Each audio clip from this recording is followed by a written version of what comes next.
Good afternoon and welcome to Midday Moms. This is Dorothy Pilarski speaking. I'd like to welcome each and every one of you as you're signing on today. I wanted to assure each and every one of you that are signing on that Teresa Tomeo is here. She is with us. We're having a little bit of technical difficulty getting the video going.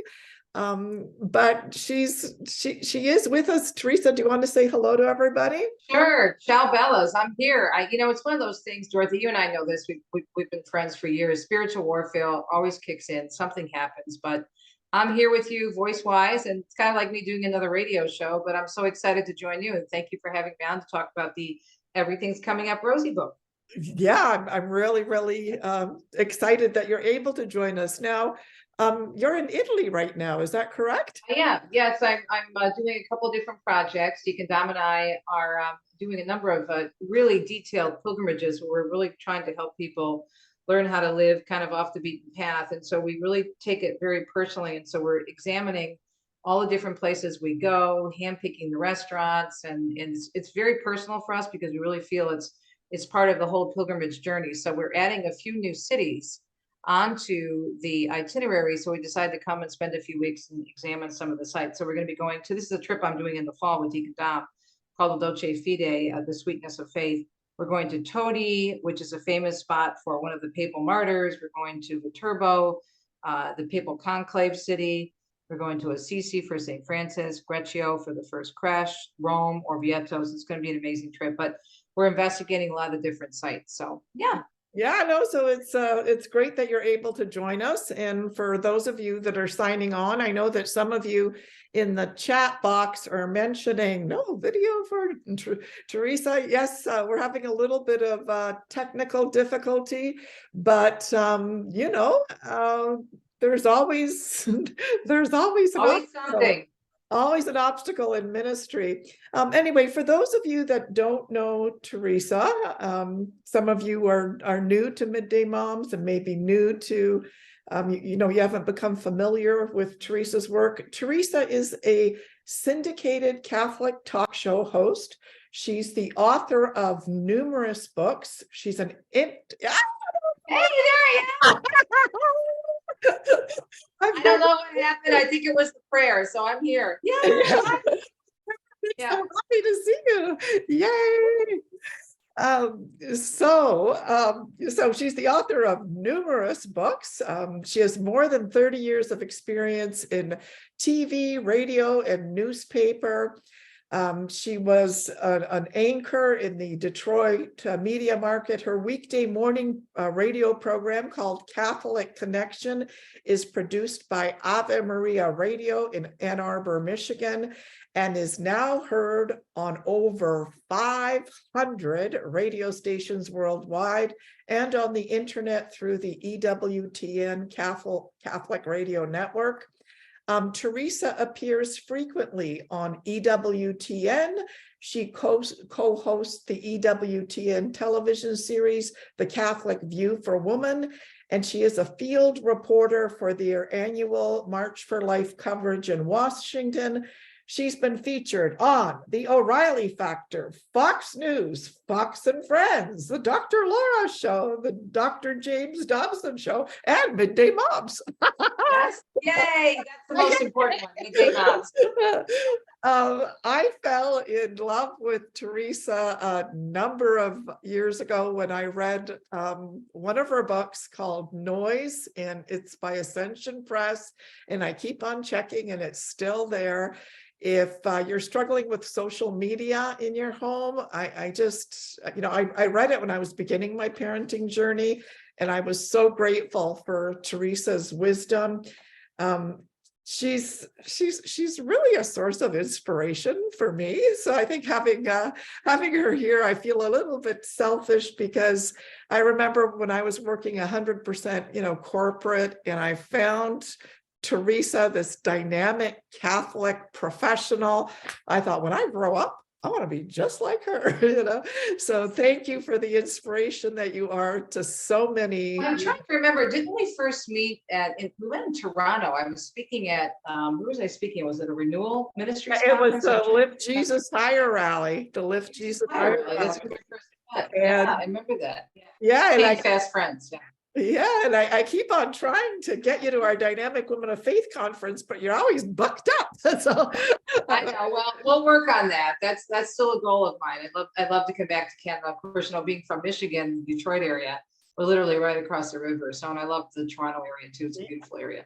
yeah, and then I hired Teresa as a coach in preparation for EWTN interview that I had. And so if any of you are looking for a coach, or if any of you are looking for help in how to sort of develop your skills professionally so that you can enter into the Catholic market, I highly recommend, visit Teresa's website. She's got so much to offer. Anyway, we're here today to talk about two things that are very close to my heart. One is Catholic motherhood, but more importantly, we are here to talk about Teresa's brand new book. And the book is called, what's it called? It's called 10 Things. Everything's coming up, Rosie. Here it is, right here. 10 things my feisty Italian American mom taught me about living a godly life. Right here. There we go. Woo! And so, Teresa, can you tell me a little bit about what inspired you to write that book? And can you tell us, well, obviously, probably your mom, right? But also, right. Tell us. I think it was a couple of things, Dorothy. It started with the fact that Rosie died 3 years ago on March 19th, the Feast of St. Joseph, which is very, I think, providential, being that we're a very strong Italian American Catholic family.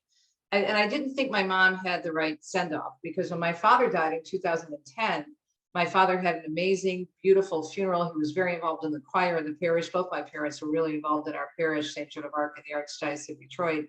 And his funeral was magnificent. The wake was packed. He had to put up more chairs. My uncles and aunts were telling funny stories from New Jersey about the old Italian neighborhood. It was a big celebration of my father's life. And I can remember being at my mom's wake at the same funeral home, down the hall where my dad had his wake. And because it was right when COVID kicked in, my mom did not die of COVID, but she died right when COVID kicked in and all the shutdowns were going on. And so we only were allowed 10 people in the funeral home.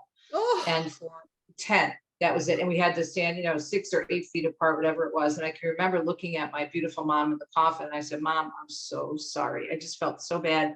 And I kept going back down the hall where my father's wake was held. And then we had to go to the cemetery. We couldn't get out of the car until they actually put her coffin in the ground. And so I didn't even have, it was, she had the proper Christian burial, but at the same time, it was just awful. So I felt that I wanted to give a tribute to her.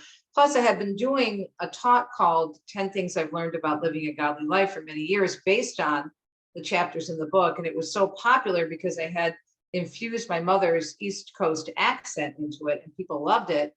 And our mutual friend, Kelly Walquist from Women in New Evangelization said, T, you've got to do a book entitled Everything's Coming Up, Rosie. So Kelly gets the credit for the title. Rosie gets the credit for the content, because she was just, as I say in the book, not just a trip, but a round trip. So there you go. I was, I'll be honest with you. I took a little bit of a break from Midday Moms, because after our conference, I was kind of like, I was just completely, spent. But then when I saw that this book had come up, I was like, oh, I cannot not have Teresa talk about that book. What would you say, Teresa, is kind of like, I had a Polish immigrant mother, and, having her as a mother inspired me to write, Motherhood Matters. Mm-hmm. And what would you say is the difference between kind of like a typical, I was going to say North American manja cake mom versus, having a feisty Italian mom? Can you tell us a little bit about what some of the differences might be? Well, I think if you can recall the amazing Mother Angelica, right, who's Italian and very feisty, and she's from the same area as my father, Calabria, Italy. And then if you add in, and you and I are old enough to remember, Marie Barone from Everybody Loves Raymond, and Rose Petrillo from Golden Girls. So if you kind of roll those three all together, then you have kind of a combination of my mom.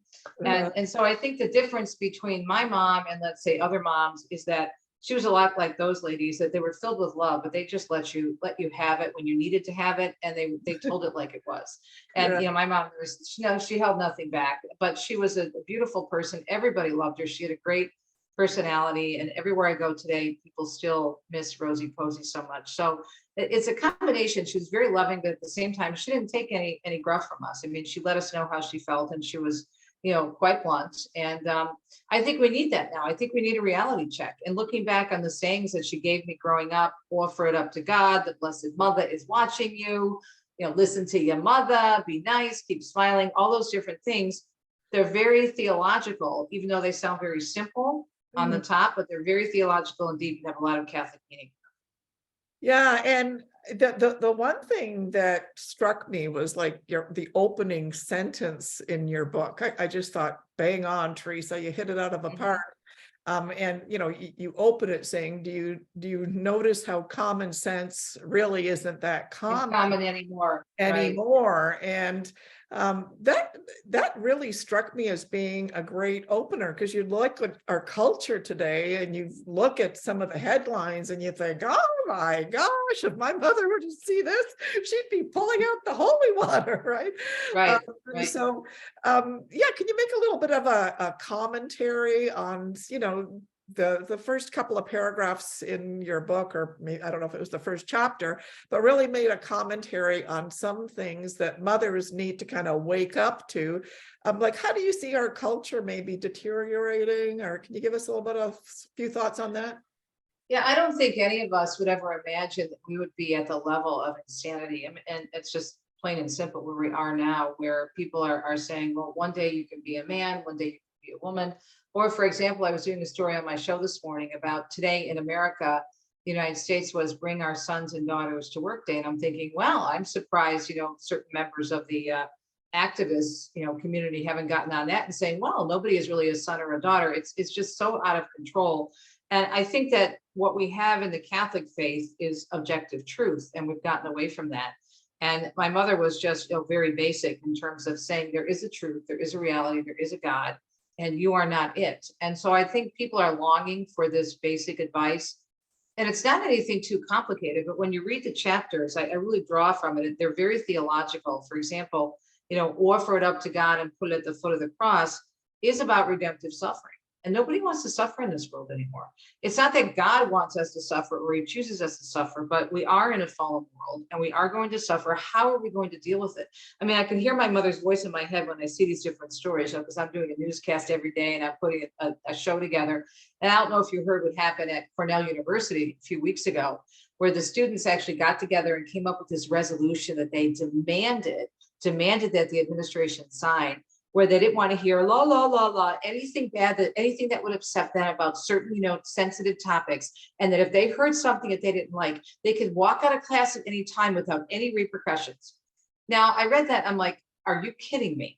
Like, how are you going to survive in the world? Are you going to work with someone who disagrees with you? How are you going to have any type of ability to function? I can just see my mother saying, yeah, like that's going to happen, offer it up. I mean, it's just ridiculous. And so I think instinctively we know this, but I think we need to hear it again. And that's why I think the book hits home. And we put it out on Amazon. It came out on the 18th. What's today? The 27th. So 9 days ago. And it's sold out on Amazon within 2 hours. So it's back on Amazon. I know you're giving some books away today. It's really popular. So you know why I think it's a stroke of genius. I'll tell you that. It's a stroke of genius. And I want to, you know, shout out to Kelly and shout out to you, because we have hundreds and thousands and millions of cultural Catholics that have fallen away that aren't going to pick up an encyclical, right? They're not going to pick up an encyclical. But how many of us know a feisty Italian mom that we have loved, right? Right. My very best friend growing up, you know, she was Italian. I spent a lot of time in an Italian home. And that explains my lasagna thighs, I think. But but I think you're going to touch millions and millions of lives, because people maybe that wouldn't pick up a religious book are going to pick this book up, because, you know, and it's such an easy book to give away as well. Yeah, Right? it's a great gift. It's a great gift for Mother's Day. And I think men would enjoy it too, because if they, obviously lots of guys have great relationships with their moms. And I think it'll give them insight into their mother. I love the cover. I think Sophia did such a good job with this cover. I mean, isn't it beautiful with the rose? And a picture of my mom that was on her 90th birthday in her favorite Italian restaurant. And I love the fact that they put the wine in there, the pizza, the pasta, and the Italian flag. It really just, and of course the Vatican at the bottom right corner of the book, it just really exemplifies who we were as an Italian American Catholic family. So yeah, I thought it's very attractive. And lots of people are commenting on the cover. It is. I just like I did get the PDF copy, but I just can't wait to get, you know, my hands on a copy. The other thing that kind of struck me, Teresa, is in your dedication of the book, you know, you dedicate your book to your mom, which is so beautifully appropriate, and you comment on her wit and her wisdom. And the one thing that you said that tugged at my heart, and I thought, oh, Teresa, you and I have more in common than we even realize, is that despite the mother-daughter challenges. Yeah. Oh, we had plenty. You know, it's interesting because if those who know me very personally know that my mother and I mean, we're both had the same personality, both very outgoing, very strong-willed, and we butted heads a lot, and we disagreed on a lot of things. I mean, my mom didn't know quite how to deal with me. Truth be known, I'm really a daddy's girl. My father and I were extremely close, and my father he raised 3 girls, and he was always telling us he wanted us to get an education. He wanted us to be able to take care of ourselves, because in his very old-fashioned Italian American community, he saw a lot of women that were oppressed, and he didn't want that to happen to his daughters. And so he said, if you want to get married and have kids, that's great, God bless you, but I want you to be able to take care of yourself. So he was the one who really, I think, and my mom did too, but I think my father was the one who really instilled, you know, be able to take care of yourself, get an education, because nobody can take that away from you. And so I took that, and I really just, by the time I was 8 or 9 years old, I was like, okay, I'm off to the races. I want to be a journalist. Where my mom, bless her heart, the only thing she ever wanted to do, and this is totally beautiful, and again, this is her choice. The only thing she ever wanted to do was to have children. She just loved children, as do I. But my focus was different. I felt God calling me into a vocation of media ministry, and her vocation was really motherhood. And so we kind of had a little bit of an interesting challenge in that area, but she was very proud of me once I got on the local ABC affiliate. She, you know, would watch me and everything, but she really, I don't know if she quite got that. And I had 2 older sisters, both of whom worked, but they also had children. And so my mother was very involved in their lives. And so it was different. We didn't have that same bond of the grandchildren. So there was a little bit of an edge there. But at the end of the day, I think what this book helped me do, and my pastor told me, because my mother and I get into it quite a bit, and then St. Dominic, my husband, would come in and calm everything down, because she just loved my husband.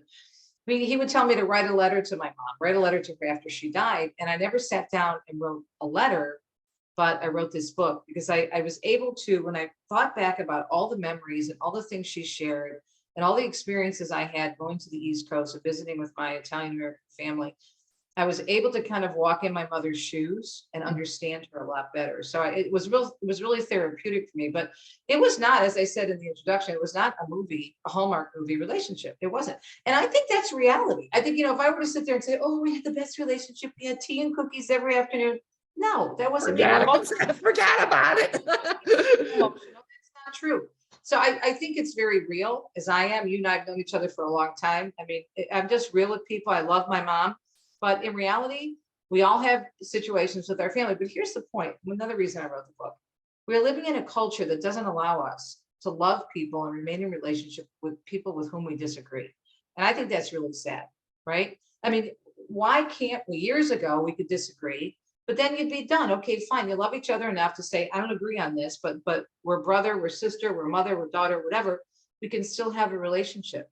That's not the case anymore. We have this cancel culture. We're canceling each other out. So that's another reason I wrote it, where my mom and I were not on the same page on a lot of issues. She was much more liberal than I was in many issues. So we kind of would butt heads on different, political races in the United States. But at the end of the day, she was my mom and I was her baby, and we loved each other. And I think that's the beautiful thing about this book, is that you can have disagreements and still learn from each other and grow from that relationship. Yeah, and sometimes, sometimes those disagreements are the very things, that make you closer. Like I know that my sister was, and still is, like kind of like the caregiving type. And that caregiving doesn't really come naturally to me. It's like something that I was like, oh, I remember when my mother was dying, right? I was speaking to the palliative care doctor, and I'm like, is there a book I can read on like how to care for? And he's like, book, just go in there and help your sister, right? Like, cook a meal, wash some laundry. And so my mother and sister got along really well, because my sister was like a nurse, right? She was loving and loving and obedient. And I'm like, well, why can't we have female priests, Mom? And then, boom, boom, boom. And Ma, what's wrong with, sex before marriage? Explain it to me, right? And it's just like, and she'd be like, oh, you're a heretic.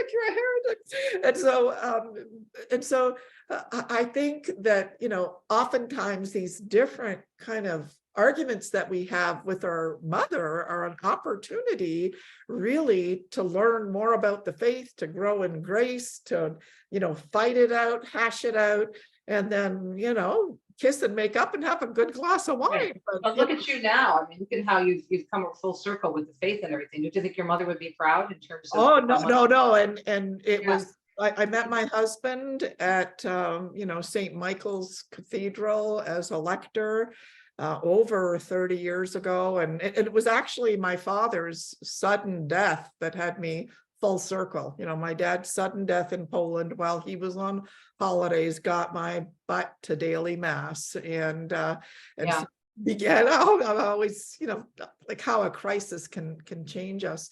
The other thing I really love, just getting back to your book, the other thing that I really love about it is the format, like you've got these 10 incredible things that your mom taught you, but then every chapter has a prayer, every chapter has a scripture verse, every chapter has quotes by a saint, every chapter has reflection questions. And I thought, this is going to make an amazing resource for our Catholic moms groups. Catholic moms groups, and I think really women's Bible studies, and also because I always like to formulate it, Dorothy, because I never want to just leave people with something and say, oh, that's nice, and so put it aside. I really want people to think and to digest and to pray and to discern. And so I love the saints, and we've talked about this a lot, you and I, in different interviews we've done. We can learn so much of the saints. So I tried to have a scripture quote after every chapter on a saint, and then the questions, the reflection questions, and then different prayers. And then, me, with my journalism background, I had to put in a ton of resources, and my wonderful manager, Gail Caniglio, was just a wealth of information. So we organized this chapter with all the different prayers: the Hail Mary, Glory Be, Apostles' Creed, the Holy Rosary, the Fatima Decade Prayer, the Lord's Prayer, the Morning Offering. So let's say you're a Catholic, maybe you're coming back to the faith after a long time, or maybe you're a faithful Catholic, but you're unfamiliar with some of the prayers or haven't said them in a while. It's never too late. And that's why I wanted to have this in the book, because I just think I'm always about the resources. Where can people, we have to always continue our education of faith. If we're here, God's not done with us yet. So I'm really proud of it. I think Sophia has done an excellent job of laying it out the way they did. And I asked them, I said, can we please have little roses at the beginning of each chapter? And they did. Did you notice the roses? Yeah, no, it's a beautiful, beautiful book. I would highly encourage. I'll definitely, we've helped start over 70 Catholic moms groups now. So I'll definitely be getting the word out. I've got moms group in Minnesota, I've got a moms group in North Pole, we got moms group. Oh gosh, I should have the list here, but I'll definitely be putting the word out about your book. Is just a fantastic resource. Now, I know that you can't give away all of the 10 tips, the 10 things that she taught you, but can you tell us maybe one or two, just as a bit of a tease for people that are thinking of reading the book? Well, that's a great question. I think the first one is really special because I heard this, my sisters and I heard this at the time we could, barely walk. And she used to say with her Jersey accent. And so for people to know when they get the book, what I do is I phonetically spell out how my mom would pronounce words because she's still from the day she died, right up till the day before she died. She had that Jersey accent. As a matter of fact, my pastor came in and he was giving her, the anointing of the sick. And she looked up and she said, Monsignor, what the heck are you doing here? Am I dying or something? So she had that Jersey accent right up, until the moment before she died, bless her heart. And it was so charming. Everybody loved that accent of hers, no matter how long we lived in Michigan. And I was born in Jersey City. We moved to Michigan when I was 5, and my mom died. She was 94, and she never lost that accent. As a matter of fact, I think it got stronger when she got older. So I phonetically spell everything out so people can understand. But she would say, offer, AWFA, offer it up God and put it at the foot of the cross, CRAWSE. Offer it up to God and put it at the foot of the cross. So I heard that all the time, whether it was I had a stomach ache, a headache, cramps, which ladies can understand. It's like, why would God want my headache and my cramps? But she was trying to teach us redemptive suffering, that suffering can be used for good, right? Romans 8:28. So that's a very deep theological teaching, especially in the Catholic Church, on redemptive suffering. And then she talked about, remember, REM, remember, and the A, remember, BERA, the Blessed Mother, MOTHA, is watching you. She would always say that normally before we'd go on dates, right? So we'd have it in our head. Now try to do something fishy if you hear that in your Oh my gosh, that's beautiful. Blessed Mother is watching you. Again, that's very theological because of the role of Our Lady in our lives. When you've got that beautiful statue of Mary behind you, and she is our mom. Mary's our mama, and she's watching over us. And so what my mom was trying to do is say, look, there are consequences to your actions and people are watching you. It's really important that you behave yourselves. And it's interesting. I roll my eyes when I go out, to meet my friends. Back, I think about how profound that was, especially in this world where people just seem to throw all kinds of, decency and chastity to the wind and don't care about any of that. So that would be another one. Let's see, what's another fun one? Oh yeah, toward later in the book, don't get too big for those britches. But pull up, those britches, that's a very old saying. And she told me that when I got into television. He said, I don't care if you're on TV, you're still my daughter. Don't get so big for those britches. That on Monday, when I heard the news about, and many people are familiar with, of course, Tucker Carlson from Fox News and Don Lemon from CNN, both of them were fired suddenly. And I'm not judging their hearts. I'm not saying that they were too big for their britches. But what I'm saying is, it was a sign that no matter how large you get in the world, how much success you have, nothing is permanent. It can be taken away from you. It can be taken away instantly. And I had that experience at a much lower level in TV news in Detroit, where one day I was the lead story on the evening news. The next day I was fired on the unemployment line. And so I think that that whole idea of not getting too big for your britches is super important in understanding that, the only permanent thing is our relationship with God. And that's what we have to remember. And we're, it's not about how much money we make, and not that we shouldn't, it's the love of money that's the root of all evil, as scripture says. But if we get too caught up in who we are and what we do versus who we are as Christians, then, that's not good. So those are a few of the teases, very basic, but very deep theologically. And you can look at things that happen in the world and tie them directly to what Rosie said. And where, if someone wants to get this book, where would they get it? They could get it at teresatomeo.com/Rosie book. They can also get it at the EWTN religious catalog. So it'll be EWTN.com/religious catalog. I do hope people grab it. It's really uplifting. It's a lot of fun. You'll laugh, you'll cry, and especially for Mother's Day. Do yourself a favor. Get it for yourself. If you don't have kids, I'm a spiritual mom. I'm not a physical mom. I'm a spiritual mom. Get it for yourself. Buy a couple of copies and give it away. Yeah, I plan to buy more than one copy, that's for sure. Now, can I ask you one or two questions? Are you good? Or I'm good. Okay, yeah. Was your, and forgive me because I didn't read the book from front to back. I like to underline and circle and scribble. But was your mom born in Italy, or was she born? No, my parents were born. Both my parents were born here, so they're first generation Italian. They were both born in New Jersey, but they're all the way back on both sides of the family. My mother's family comes from Campania, which is the region of Naples and the Amalfi Coast, and also Basilicata, which is a beautiful southern area. And my father's parents both come from Reggio Calabria. So I'm 100% Italian, and most of it is south. So beautiful areas of Italy. And it was really neat because, when my mother and father met, and they had that Italian, connection in common. It's interesting. My father spoke fluent Italian. His parents came over much later. My mother could understand it, but she couldn't speak it. But the whole Italian thing was huge in our family all the time. So it's a very big theme. So I really embraced it, and I love it so much. And I'm just very proud of it. And I know, for example, in Canada, I know, especially in Toronto and Windsor, not far from where I live, huge, beautiful Italian community. Gorgeous. Yeah, I mean, in Windsor, we have Erie Street, which is nothing but amazing Italian restaurants.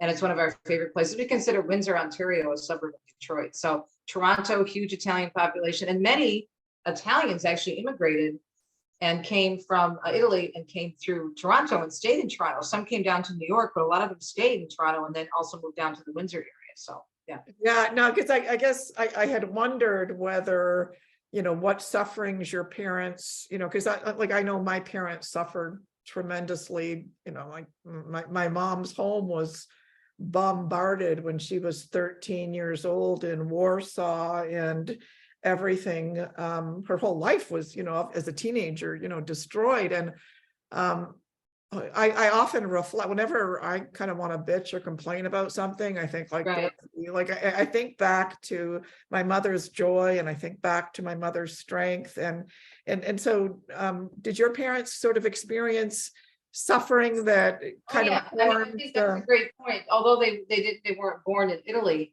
when their family immigrated to the East Coast, and so both families were poor. I think my father's family much poorer than my mom's.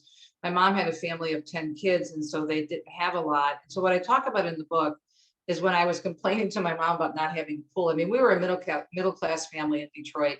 I didn't want for anything. We weren't wealthy at all, but I had nice toys and nice clothes, and we had a nice, small but nice house. And so there I was complaining about my life. I was so miserable because I didn't have a pool in my backyard. And my mother grew up in Jersey City, as did my father, where they didn't have a bike, didn't have sleds. Their toys at Christmas, they really get toys. They got walnuts and they got oranges and candy.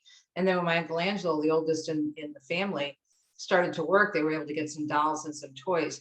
But I think that the problems were that there were a lot of discrimination against a lot of immigrants that came into the East Coast, and certainly nothing compared to what African Americans went through in terms of slavery in the United States. But there was a certain heaviness of the immigrants. The Italians were looked down upon, the Irish Americans were looked down upon, the Catholics were greatly persecuted when they Polish, came to where I was like the dumb Polak, right? Exactly, right. Yeah. Or the different names that they associated with Italians, which were very derogatory.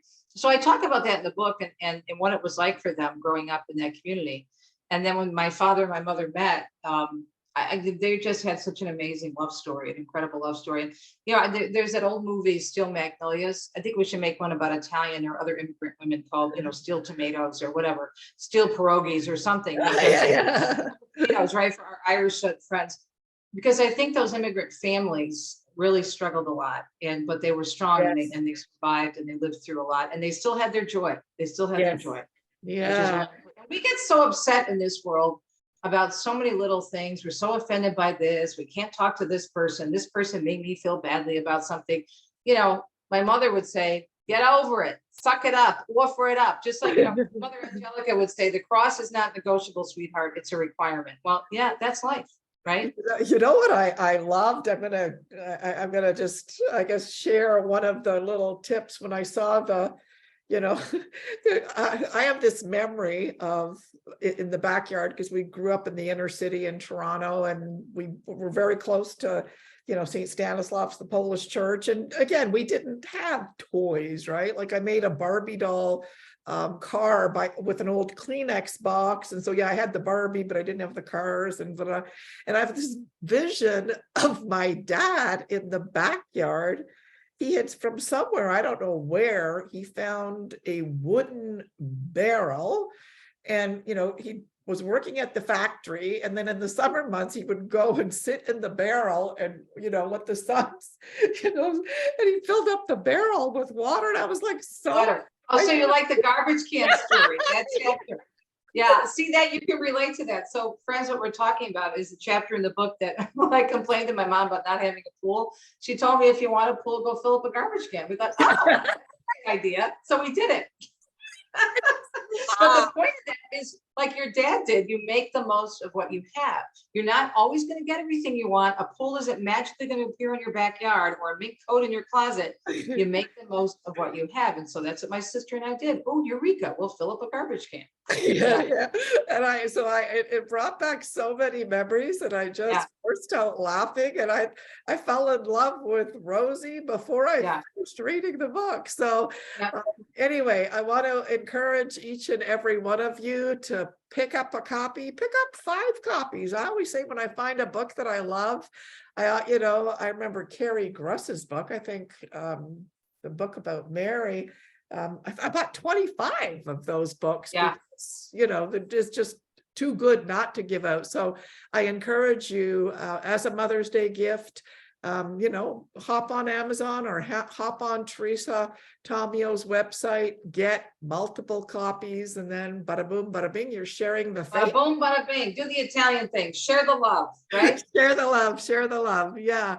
Okay, I'm just going to see if any of you here, just before we close now, do any of you have any specific questions about the book or questions that you'd like to direct to Teresa? I'm just scrolling through the chat box here just before we sign off. Come Holy Spirit, any questions? Oh, someone says, I love Teresa. Yeah. Love you too. Yeah, we love you too. And so if I don't see any questions coming up here, okay, that's good. Okay, no problem. Okay, so Teresa, I wanted to thank you. Thank you for taking the time out of your very busy schedule to join us. And I also wanted to thank Gail, who helped make this happen.